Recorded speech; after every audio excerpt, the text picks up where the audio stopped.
Good evening and welcome to both our in-person and C-SPAN audiences to the launch of our brand new book, The 1619 Project Myth.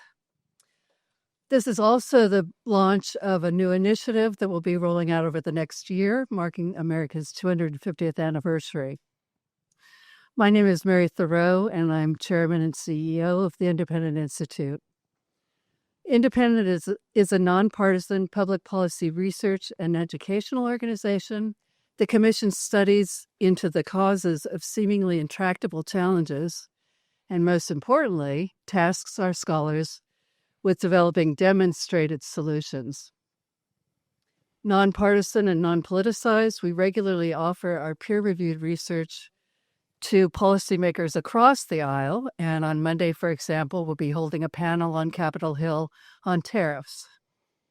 But our main endeavor is to inform those most concerned with the issues we undertake, which can range from, again, the truth of America's founding to today's challenges in healthcare, education, homelessness, and more, with alternative solutions that may otherwise never have been thought of. Independent's mission is to boldly advance peaceful, prosperous, and free societies grounded in a commitment to human worth and dignity. Tonight's conversation is especially topical, with next year marking the 250th anniversary of the Declaration of Independence. The New York Times 1619 Project seeks to rewrite the narrative of our founding.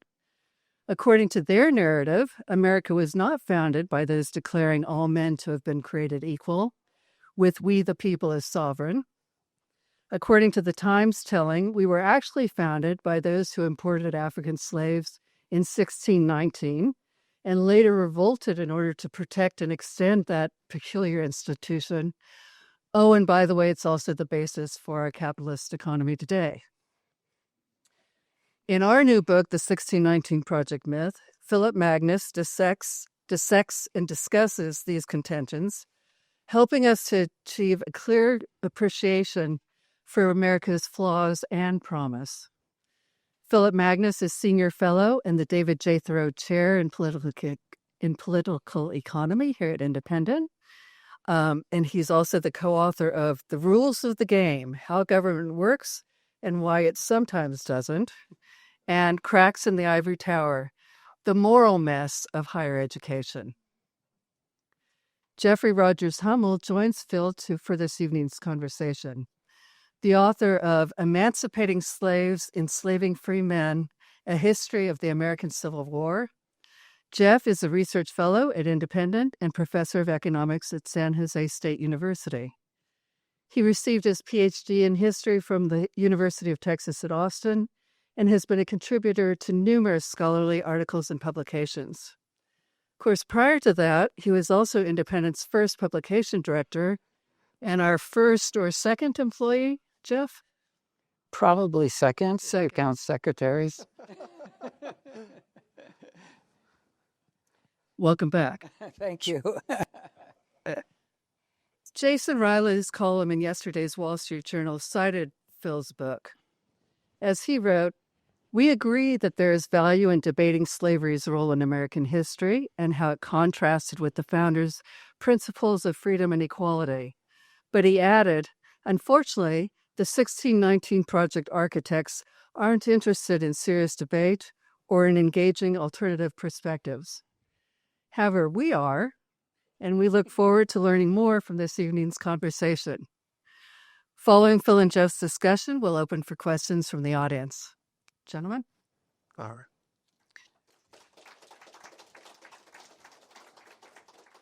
Okay, I'm just going to assume the role of a moderator and feed questions to Phil and then maybe throw in a few comments of my own. But I want to start out. I don't know how many of you are familiar with the 1619 Project, so I want to take a few seconds to provide you a brief overview of all of its several iterations. It first emerged in August 2019 as a series of essays in the New York Times Magazine. Also, through the Pulitzer Center, the project began pushing a 1619 curriculum for both high schools and law schools. But in March 2020, after the project had received a storm of criticism, the online version of the same original documents went through what Phil has reformed to as a stealth revision. And most recently, in 2021, the project has been expanded to a book entitled The 1619 Project, a New Origin Study, and it was published along with a children's book, The 1619 Project, Born on the Water. And Phil tells me there's something else in the works, which I'm not aware of. Hulu docu-center series. So I think the first topic I'll pass along to Phil is why 1619 and what's wrong with that? Absolutely. So 1619, it's chosen both as the title and the impetus of the project because this is the date that the first, what we would call a slave ship, arrives off of the coast of Jamestown, Virginia. And because of that, it's seen as kind of the origin story of slavery in America. There's a kernel of truth to that. It is an event that absolutely happened, and you can trace the derivative of slavery in the colony in Virginia to the arrival of that ship, although it goes through several legal iterations thereafter. But what's missing from the story is Spaniards had been in North America for basically a century prior, and they brought slavery with them. So it's not even the starting point of slavery in what we call the United States today. That actually occurs probably in Florida in the early 1500s when Spanish explorers arrive on the continent. So it's a mistake to treat this as if it's like the starting point of the American story, which was the major claim of the 1619 Project, that this is America's founding, not 1776 that we all know from the Declaration of Independence. And part of the story there is, you push the founding back earlier and center it around slavery. Slavery becomes the dominant theme and motive of everything that happened since then in the eyes of the 1619 Project's creator, Nikole Hannah-Jones. Actually, there's one detail about this that I've never seen any of the critics mention, because it could probably be construed as equivocal, but I still think it is worth mentioning. The first 20 or so Africans arriving in Virginia in 1619 were not imported directly from Africa, but had been captured from a Spanish slave ship. Exactly.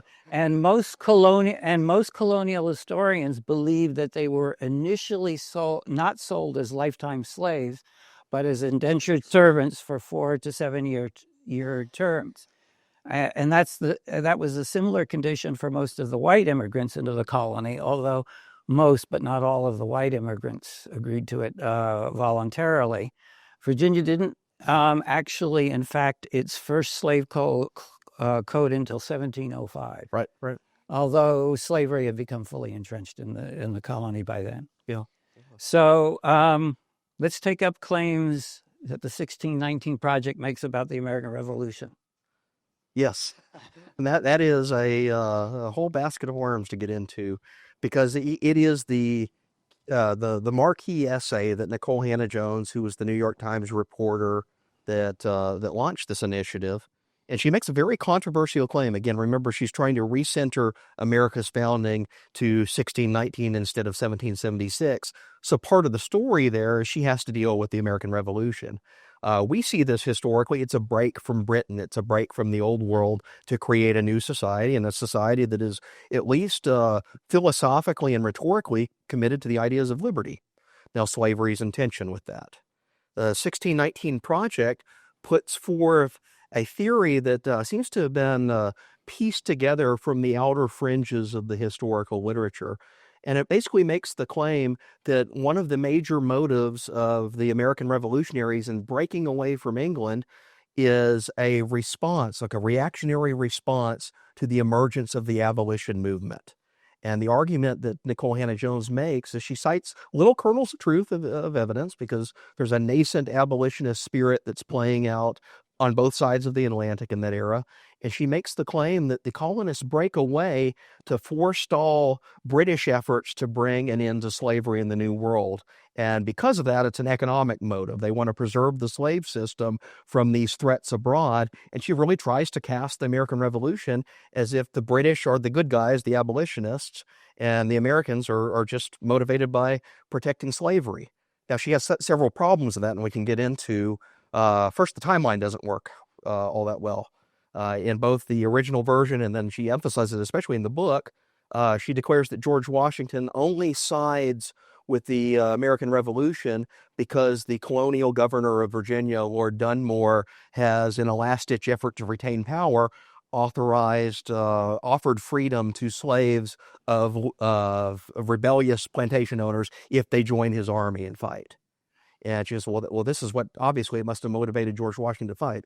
In reality, George Washington had been commander-in-chief of the Continental Army for several months at the time that this proclamation is issued. So the timeline just doesn't work for the narrative. She also exaggerates the evidence and frankly, just misstates it.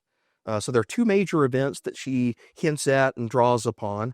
And one is in 1772, there's a famous legal case that occurs in Great Britain. And there's an American colonist, slave owner. He is a merchantman. He sails across the sea, docks in London, and he has his slave, a slave by the name of Somerset, with him on board the ship in London. And it's a very famous, important case for all sorts of reasons. It's a starting point of many of the abolition movement's legal philosophy. We get into that. But Somerset, while he's there on board the ship, some philanthropists in London hear about this. And they had done some research on the laws of England. And although slavery is sanctioned, as Jeff mentioned, going back to early colonial times in the colonies, there was no law in the book in England proper that said slavery is allowed. So what do? The abolitionists, they go to the court and they petition Lord Mansfield for a writ of habeas corpus. This is how you deliver a falsely imprisoned person before the court to judge and make sure if this person should be free to go. Goes to Lord Mansfield's court, and he reviews the case, and he says, by God, they are right. There is no law in the books. And he walks through the legal reasoning. He says, slavery is such an offense against human nature that it cannot be established but by positive law. And seeing that there is no law, Mr. Somerset, you're free to go. So it's a huge event, but it only frees one slave, Somerset. And in fact, the other courts are saying, well, this is a special case. We don't know how to apply this. There's a huge derivative legal principle on both sides of the Atlantic that come from it. And the fascinating thing, this is what you will not hear from Nikole Hannah-Jones. Somerset's case has repercussions on both sides of the Atlantic. And one of the people that reads it is a newspaper editor by the name of Benjamin Franklin. And he reads it, and he writes a letter to his friend, and he says, well, he's basically, Franklin had turned against slavery. He found it as philosophically offensive and noxious. He later becomes a founder of an abolition society in Pennsylvania. But this is 1772, and he writes one of his friends, Anthony Benezet, who's another abolitionist associated with some of the Quaker movements in Pennsylvania that were philosophically opposed to slavery for religious and moral reasons. And he says, the British are triumphing around over this case, but I think it's an appalling hypocrisy that they're patting themselves on the back for only freeing one man when they should have freed them all. And you're like, this just doesn't mesh with Nikole Hannah-Jones' story unless you pretend that Benjamin Franklin, of all people, is this minor peripheral figure in the American founding. So she's got that problem going. And what it really shows is that the slavery issue plays out on both sides of the revolution itself. Somerset's case becomes so important that the northern colonies start to cite it in their own legal rulings after the revolution as a basis to abolish slavery. They say, we inherited British common law. Massachusetts doesn't have a law in the books that permits slavery either. So this enslaved person who is sued for his freedom is now free to go. And this occurs over and over and over again. You may know the most famous example of this is Dred Scott versus Sanford on the eve of the Civil War. They cited in their case filings the Somerset case.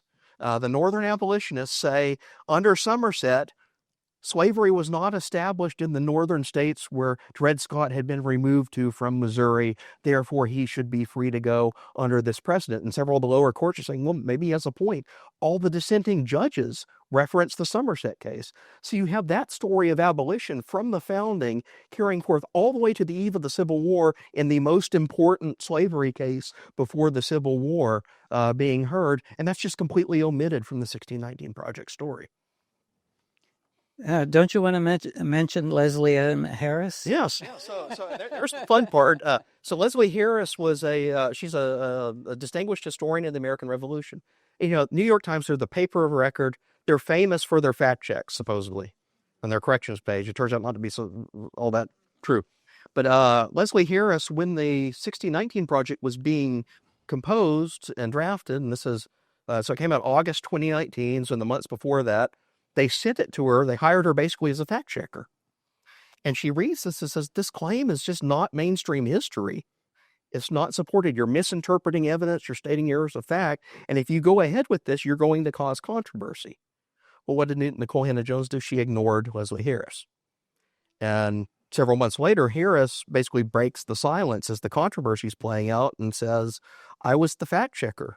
I thought this was an important project, but they didn't listen to me. And it turns out all these other historians that are noticing the same problems had a point.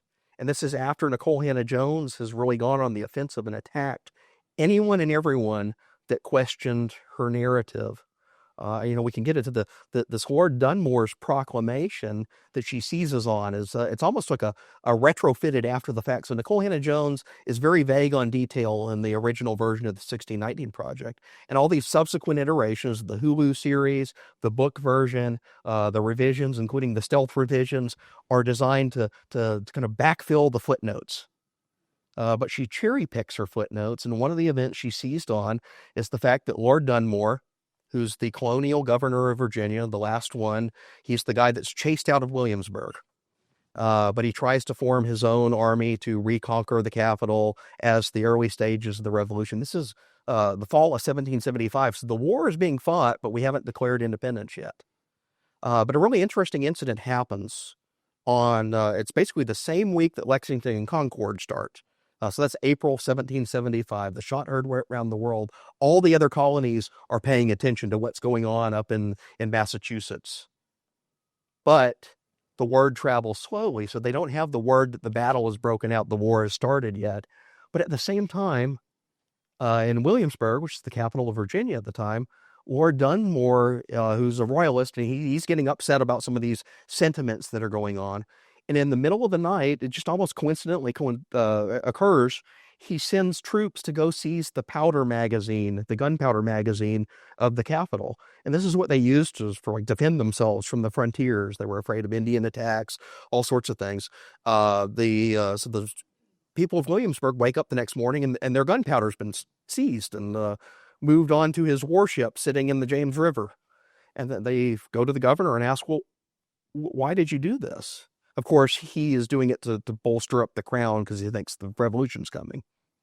And he turns to him and says, well, we caught rumors of a slave revolt, and I want to protect you from the slaves that were trying to seize your gunpowder magazine. And this is in the newspapers from Williamsburg. But Nikole Hannah-Jones has portrayed Dunmore as if he's like this proto-abolitionist hero, because several months later, as the revolution starts to break out, Dunmore loses control of the political situation, so he flees the capital. They don't even have to chase him out. He hops on his warship, and he's sitting in the river off the coast of Williamsburg, although during this whole period, he keeps getting his officers, and they take a rowboat to shore, and they dine at his private plantation being the key word, served on by his own personal slaves that he's kept around him. And you read Dunmore's order, so he's slowly losing and then very rapidly starts to completely lose control of the colony.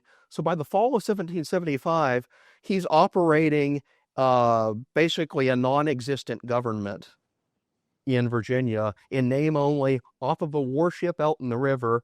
He can no longer even access his plantation because the colonists figured out and they stop him from going there. So he issues this last-ditch effort. He says, well, any slave of a rebellious plantation owner who joins me will be granted their freedom. And then there's a caveat. Oh, by the way, if you're a loyalist plantation owner, that doesn't apply to you.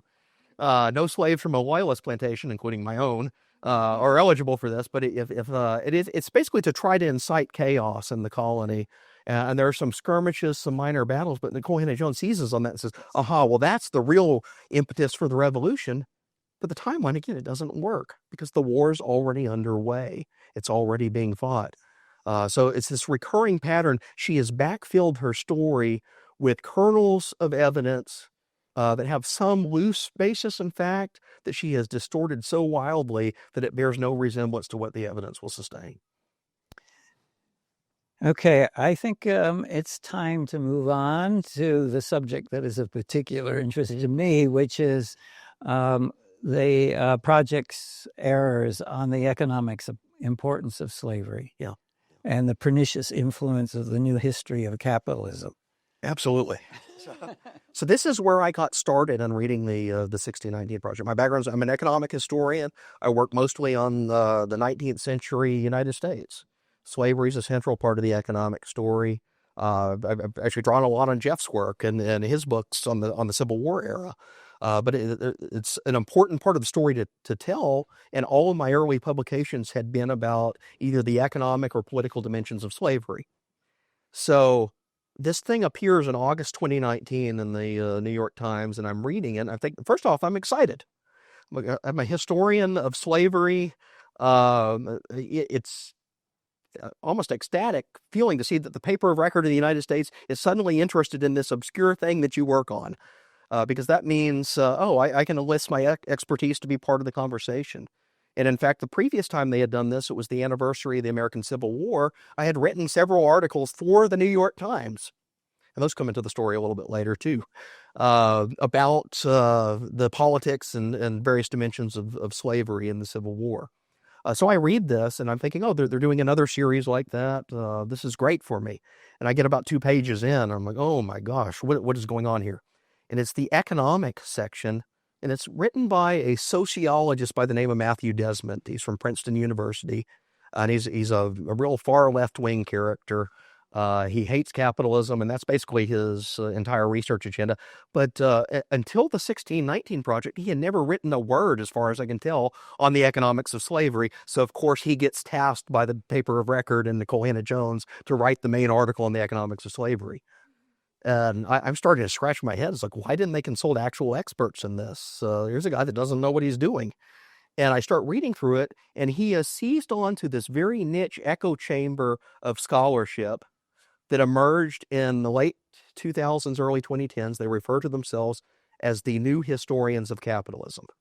And what they are, it's basically ideological historians that specialized in various things in the present day, that they interpreted the 2008 financial crisis as an indictment and collapse of neoliberal capitalism. And they said, we're going to go look at the past and figure out what caused all this. And their major thesis is that American capitalism, and therefore America's wealth and prosperity in industry in the world, was actually built on the back of slaves that were exploited in the 19th century. And if you go back to that, you can trace the legacy of slavery to the present day in all the mechanisms of capitalism. Therefore, capitalism needs to be dramatically altered, if not outright abolished and overturned. And next thing you know, you're on the road to the Green New Deal, wealth taxes, and the massive redistribution program.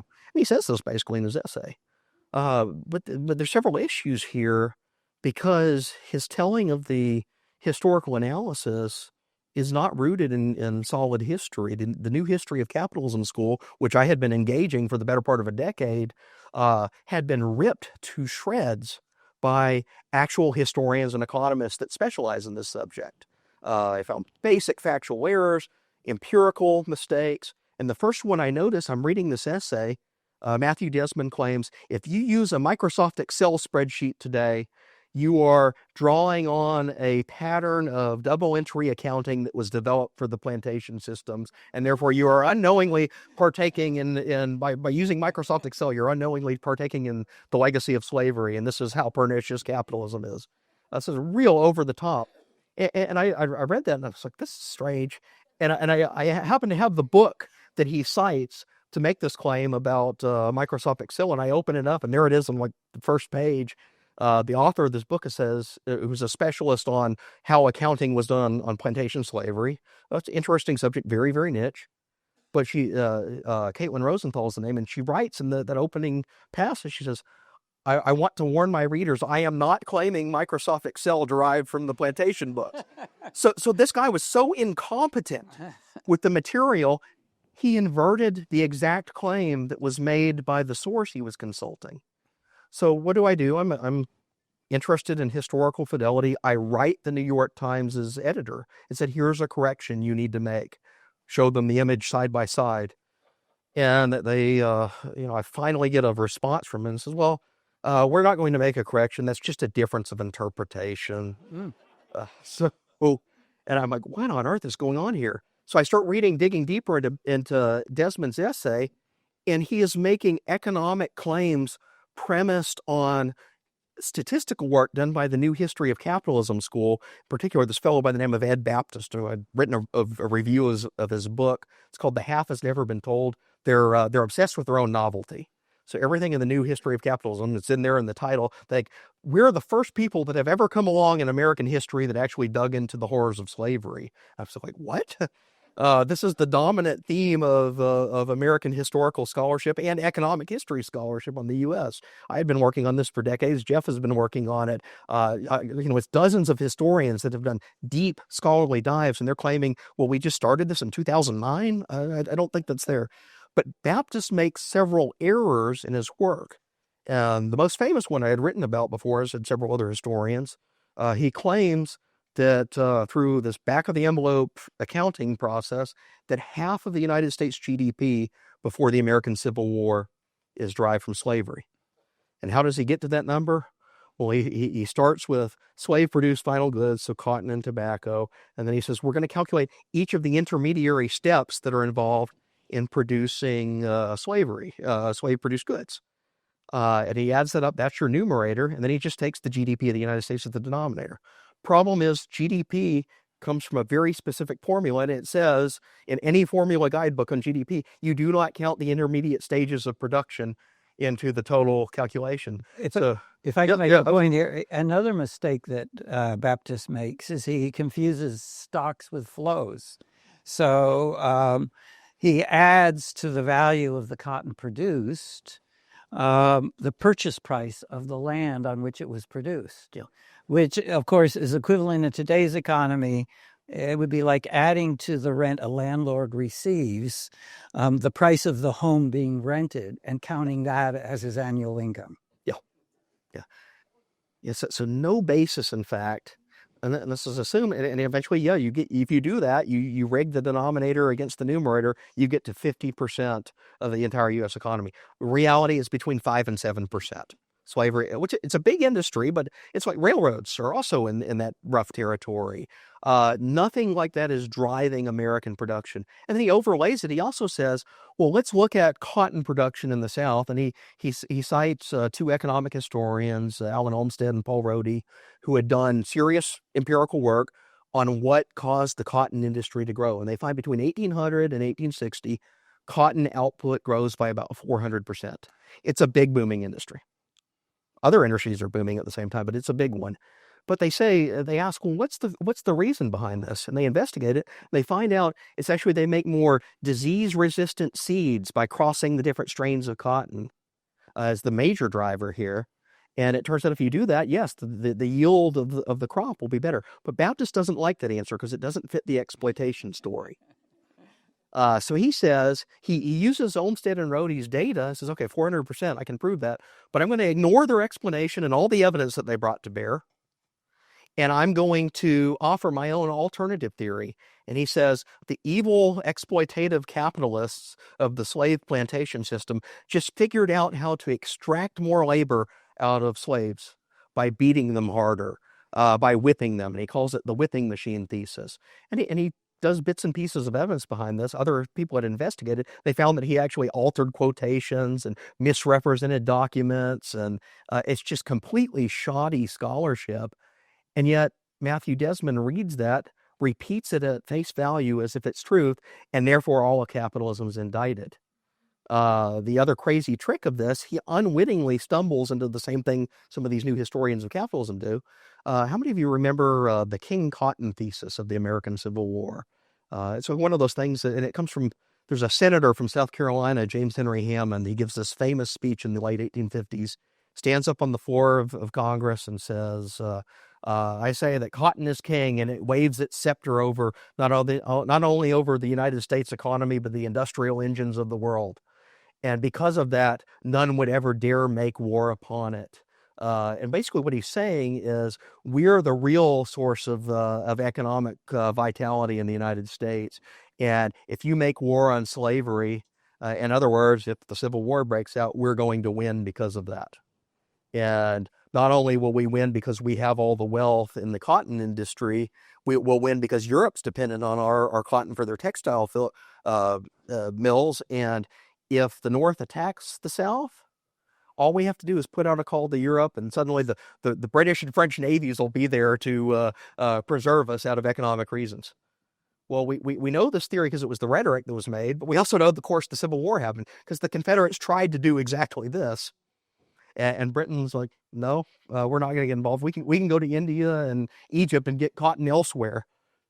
And then the Confederacy even self-blockades at certain points. And then the Union blockades, cotton is cut off from the South, but it doesn't turn out to be this centerpiece engine of the world. So all the new historians of capitalism have done is they've stumbled backward into this original pro-slavery propaganda from the 1850s and put it forth as it's like the monocausal economic thesis of American economic development. And the 1619 Project ran with that. Then by the time you get to the Hulu series, they've translated that into Amazon warehouses today or the modern plantations. So it's really kind of a morally offensive the way that they framed it, but it's all based on just bad research. One of the reasons I got interested in the economics of slavery is I first started graduate school at the University of Texas in 1974.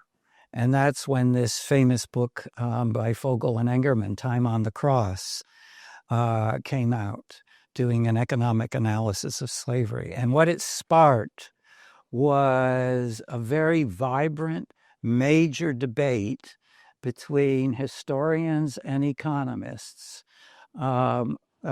Everyone who had been working on slavery, Eugene Genovese, a former Marxist, Gavin Wright, Ken Stamp, who was a historian, they were all talking to each other. And sometimes they were angry, and sometimes they strongly disagreed. But they at least listened to each other and actually tried to address the arguments that the other side was saying. Whereas when the 1619 Project has come up with criticism, all it does is dismiss the criticism and attack the critics as too white. In other words, they're not willing to engage in the conversation. Yeah. And that seems to me to be one of the most critical failings of the 1619 Project. It's a niche echo chamber again. And I put this out. I prefer scholarship to be judged on its merit, not the skin color of the person that wrote the book or the article. But these new historians of capitalism, they're almost all white males at Ivy League institutions.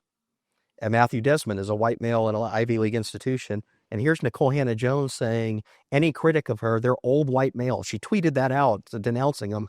She's tweeted all sorts of vicious things about me and dozens of other historians, and the gist of which is ad hominem attacks. They're white males, they don't count. But I'm perfectly free to use white male historians in my own work because it supports my political position. So it's a really strange epistemic system that's emerged.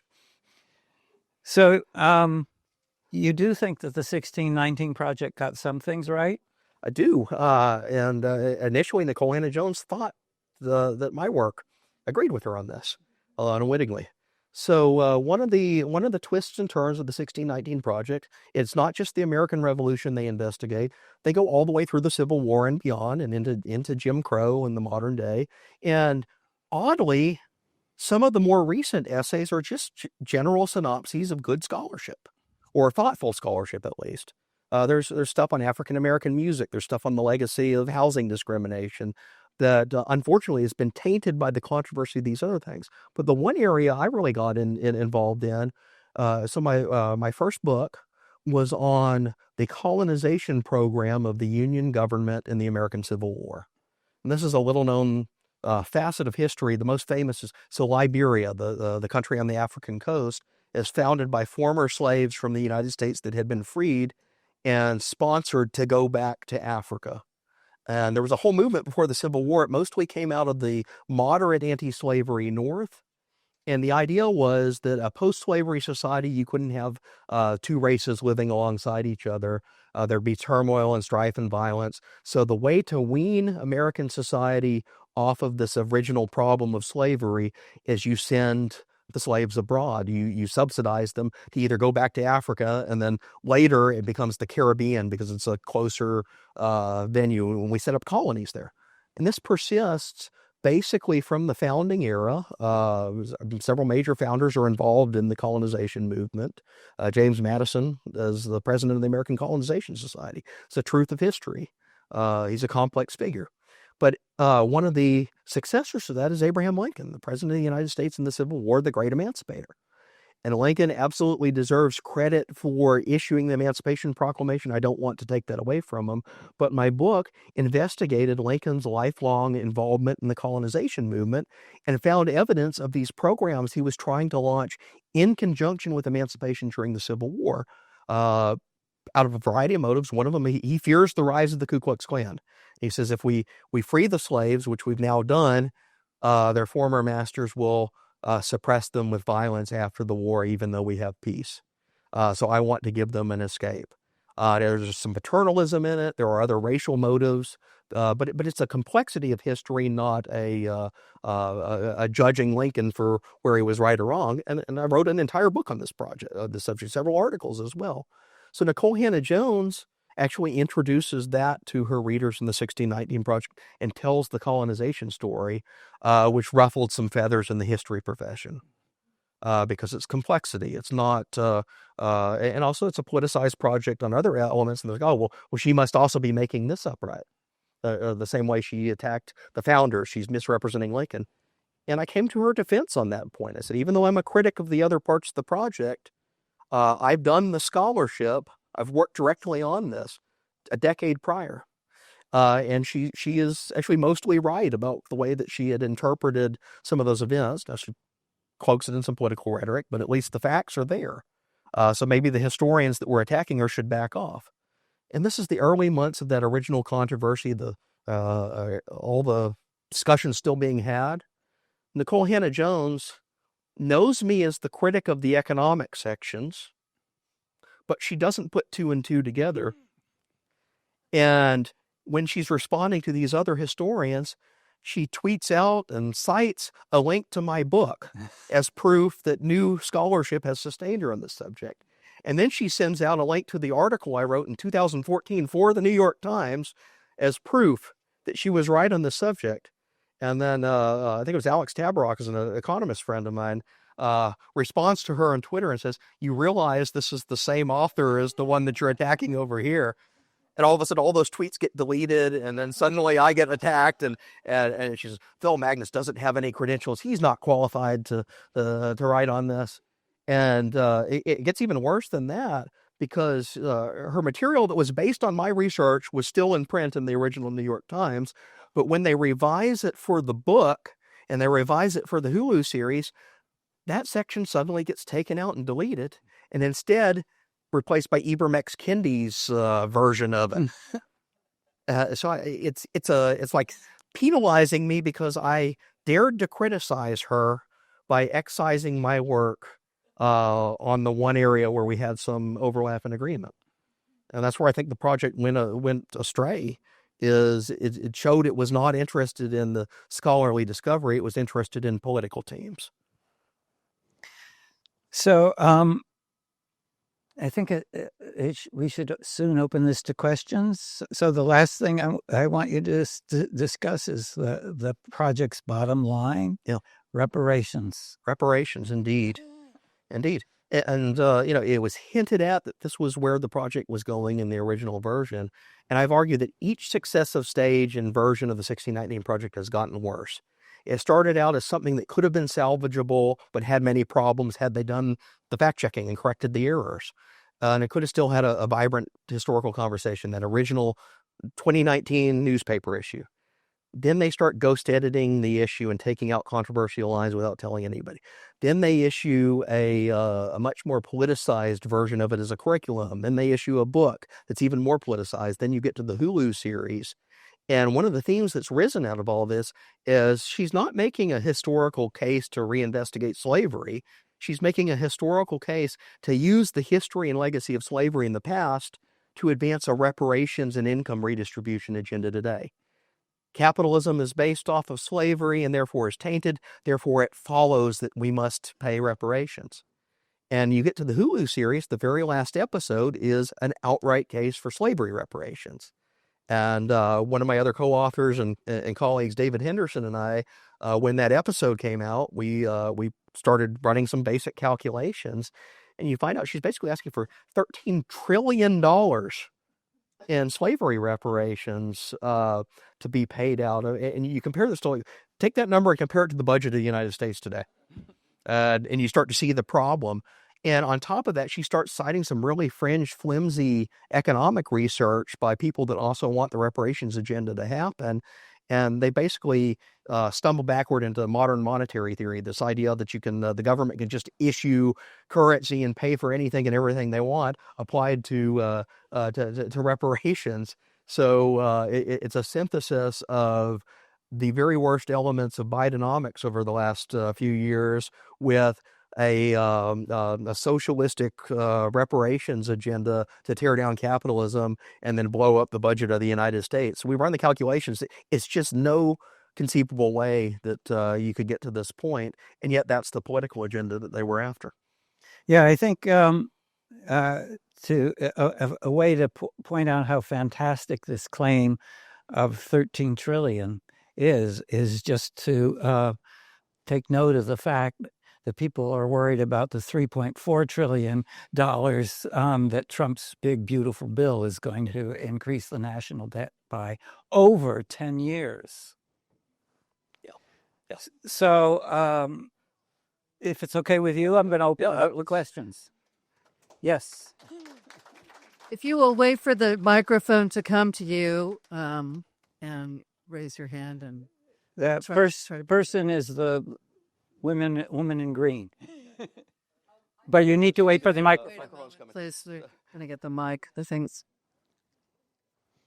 I heard an interesting fact that Abraham Lincoln was effectively a slave in the sense that Abraham Lincoln was effectively a slave in the sense that at the time your parent could sell your labor and get the money for it. And so his father rented him out to other farms and got 100% of the earnings. And I feel like that's always been conveniently overlooked. I'm curious if you've ever stumbled on that. Yeah, so Lincoln's childhood is a very interesting topic unto itself. So I wouldn't call it a legal status of slavery because I think there is something much more severe that, if you own a slave, you can basically work that person to death in some pretty horrific ways. But Lincoln's father always had an extremely strained relationship with him. The father just doesn't seem to have been a very good character. Lincoln has nothing but praise to say about his mother. But late in life, he had just a very poor relationship. And the theory is that as a young man, his father basically said, okay, well, you're my son. You have to provide the income. You have to do what I tell you. Treated him poorly, abused him, denied him education. So you go into some historical psychological analysis. Lincoln himself has a visceral hatred for the institution of slavery because he believes there's an element of unfairness to it.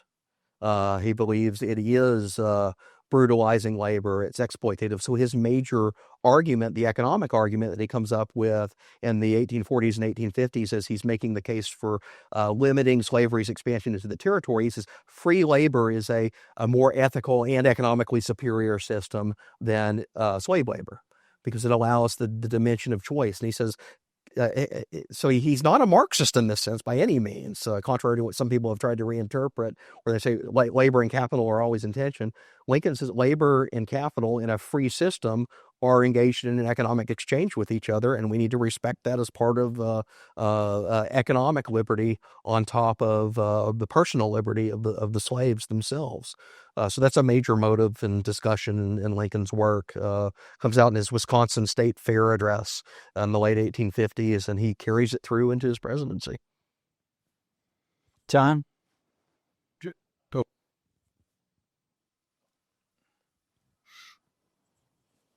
Gentlemen, thank you so much for this thoughtful discussion.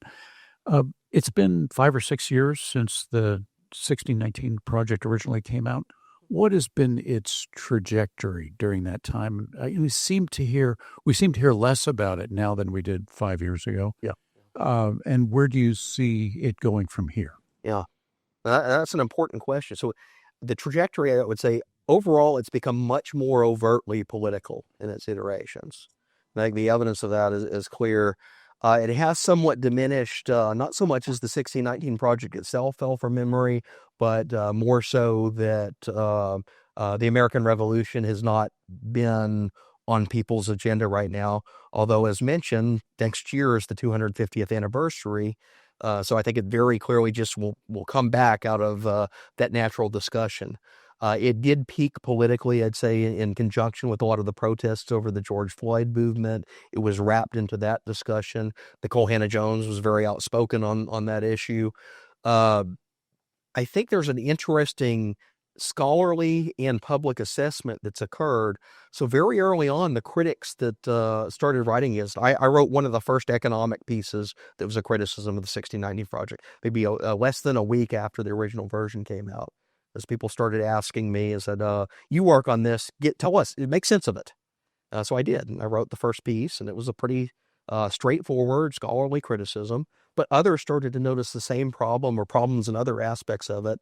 And for the first time in my life, I found myself part of a coalition that included me as like a free market economic historian with some traditional historians that tended to be of the center left.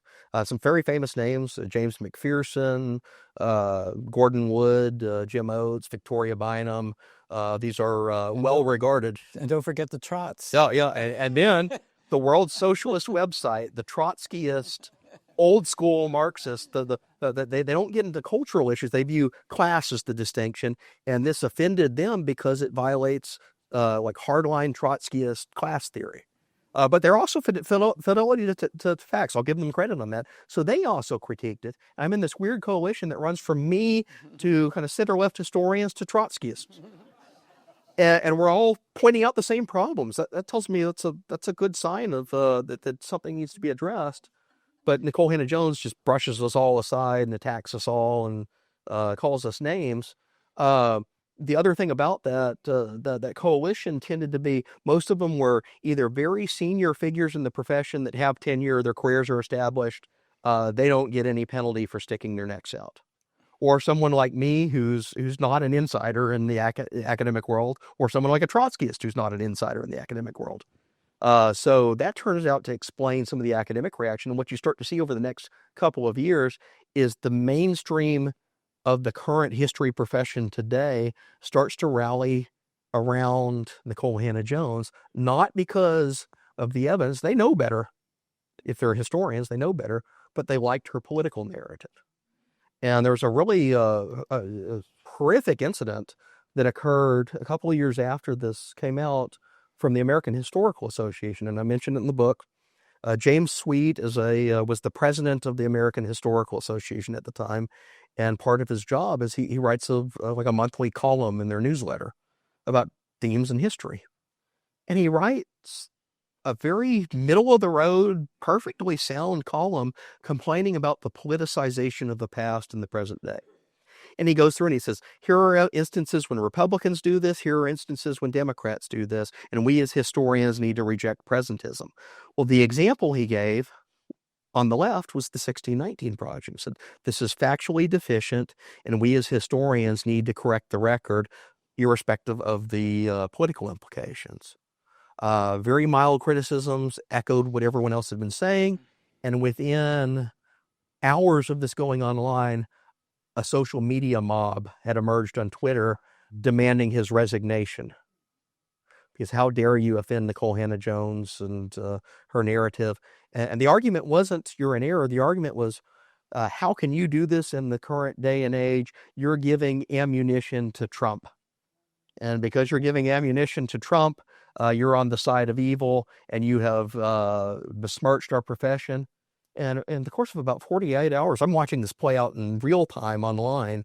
Course of about 48 hours, Sweet was forced into issuing this apology statement. It looked like a Maoist struggle session put before the public saying, I am so sorry I offended so many people by my ill-thought comments, was the gist of it. And it's basically coaxed out of them. And I'm watching in horror as academic rigor, scholarly truth, evidence, and just the freedom of exchange is being subordinated by the political solidarity of this faction of the academy, which really, I think, unfortunately, is the status of things up until the present day in what we would consider the mainstream of the academic profession, as they're afraid to counter this because they agree with the political narrative, not because they agree with the evidence.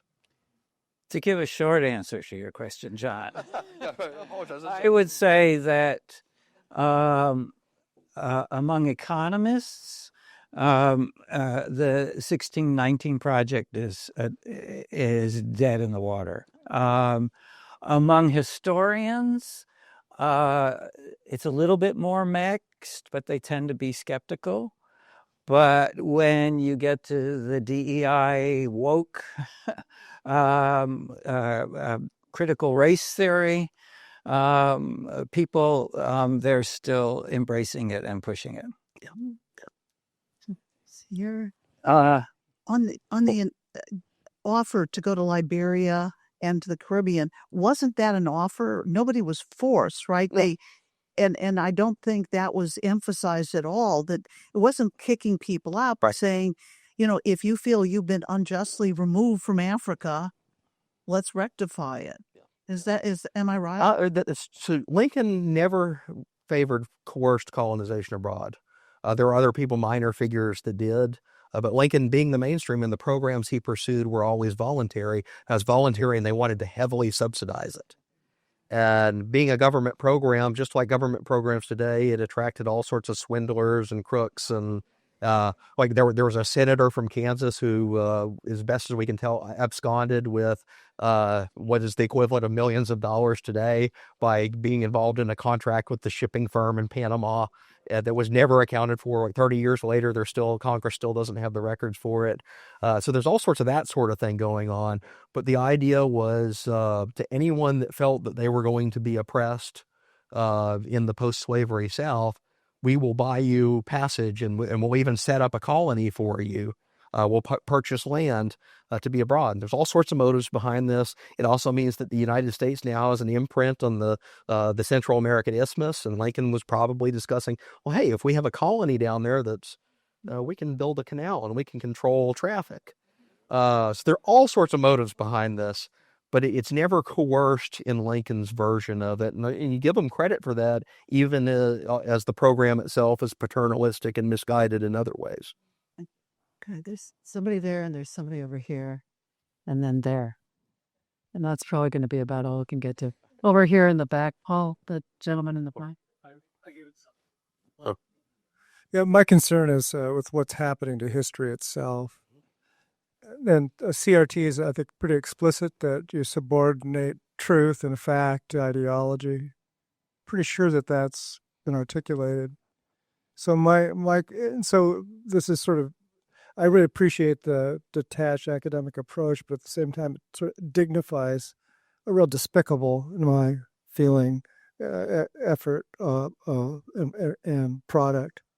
My concern is, again, what's going to happen in history, which is probably our most fragile discipline, academic discipline. The other thing is, for George Mason, didn't George Mason himself say at the Constitutional Convention that there's going to be hell to pay for what we're doing with slavery? Oh, oh. And so here we are. Well, you had several founders in that generation that were very worried about the future. Luther Martin stood up from Maryland, stood up at the convention and said, you are betraying the principles of 1776 by kicking this can down the road and not solving the slavery problem now by abolishing it. And we need to tell that story. I'll make it a real quick answer. 1619 Project is out there. It's in the wild. It's part of curricula. It's part of discussion. I don't want that banned. I don't want it eliminated. I want the discussion to occur, and this book and other forms of scholarship that have written on it should be read side by side. And, I trust the average American to read the evidence, consider the arguments, and I think that truth will emerge victorious over that if that debate is allowed to happen. So in reference to our primary education system, how far into primary education did the founders of 1619 intend to go, and how far did they actually achieve? What did they achieve? The intent was there from the beginning. They rolled out a multi-million-dollar fancy K-12 curriculum ready for classroom adoption. They've subsidized distribution of the issue and then the book and then the Hulu series incorporated into that. They even purchased a Super Bowl ad to promote this thing in the first year. So a lot of resources were put behind it. I'd say they've had mixed penetration into the education system. It's certainly been adopted, and Nikole Hannah-Jones herself has gone on a speaking tour at everything from K through 12 to universities around the country promoting this thing, and has been met with a lot of warm reception. In other areas, though, I think if people compare the evidence and some of the critics with her work, again, it's the truth emerges, and you actually start to get some pushback. Hopefully she's not charging the elementary schools $40,000 first. That's her going rate. There are several public records, $40,000 for an hour-long lecture. It's great work if you can get it. If I could get it, I'd be living on an island somewhere in luxury. But hi, thank you for your feedback on this. I have a question that's just a personal interest to me. I'd like to pick your brains. I think the United States was founded on a lot of heritage and its political and social constructs from Europe. And my understanding is that disease had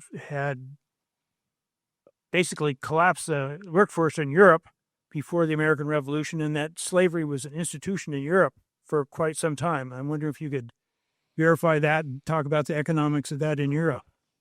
Well, the issue here is that the legal definitions of the term are very blurred.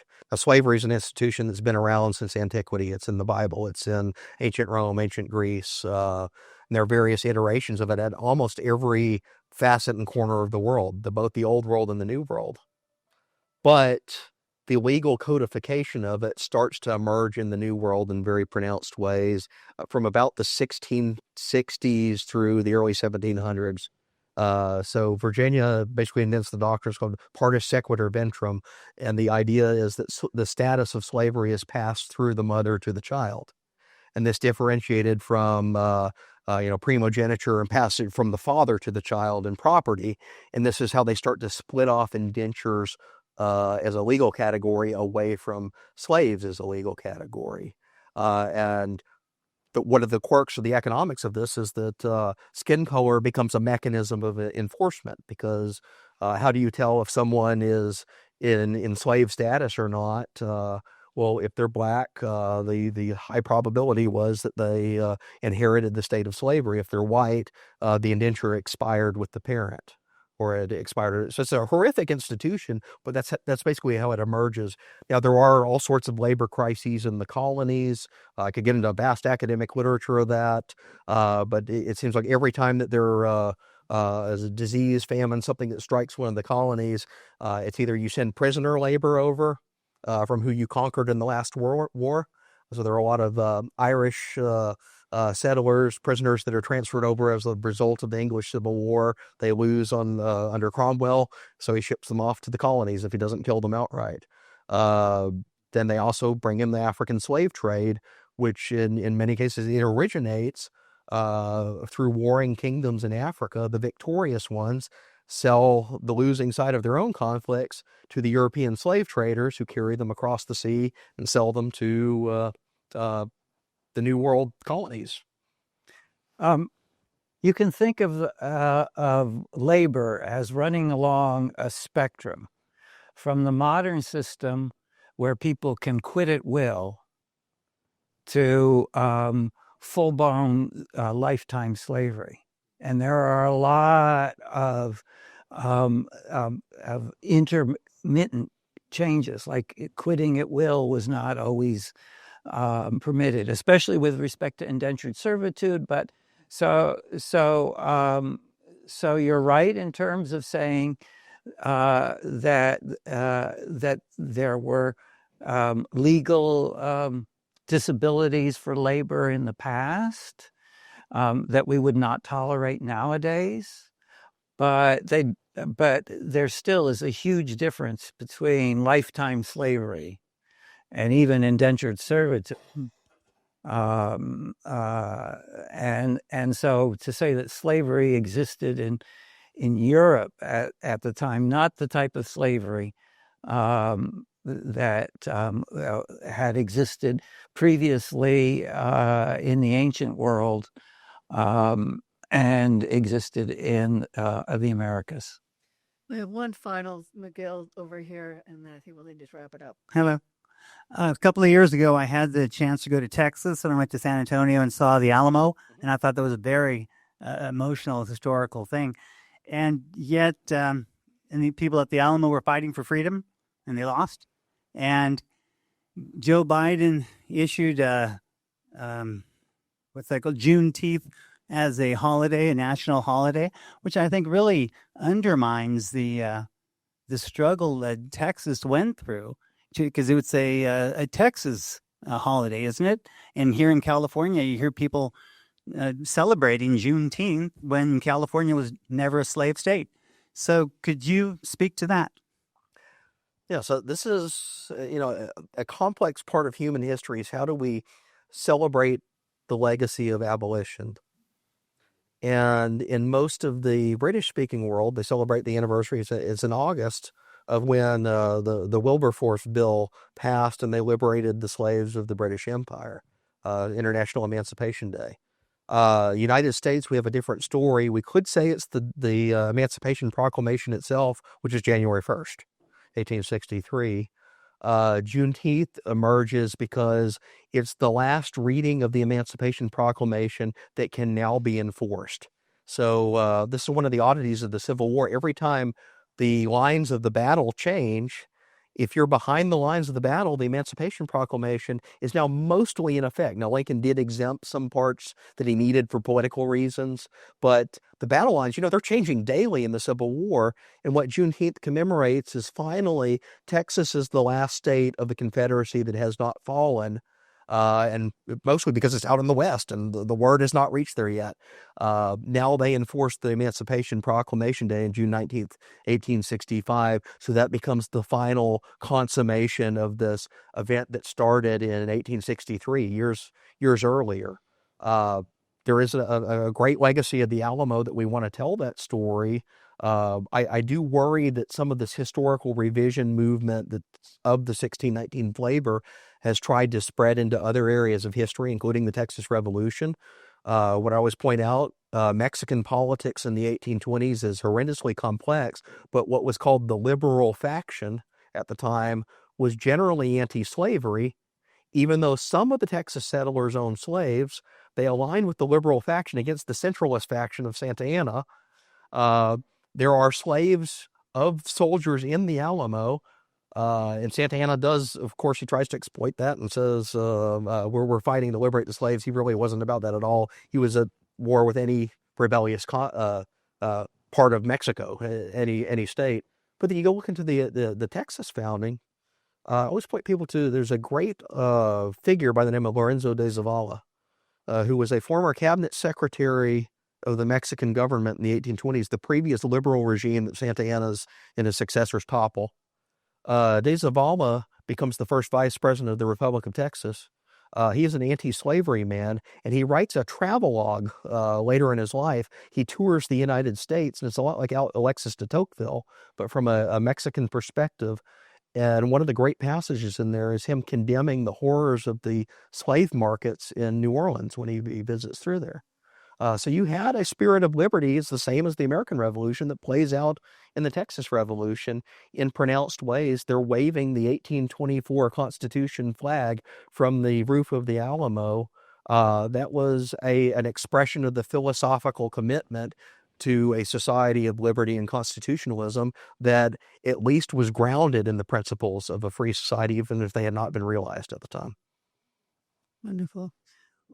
Thank you both very much. This was a fascinating evening.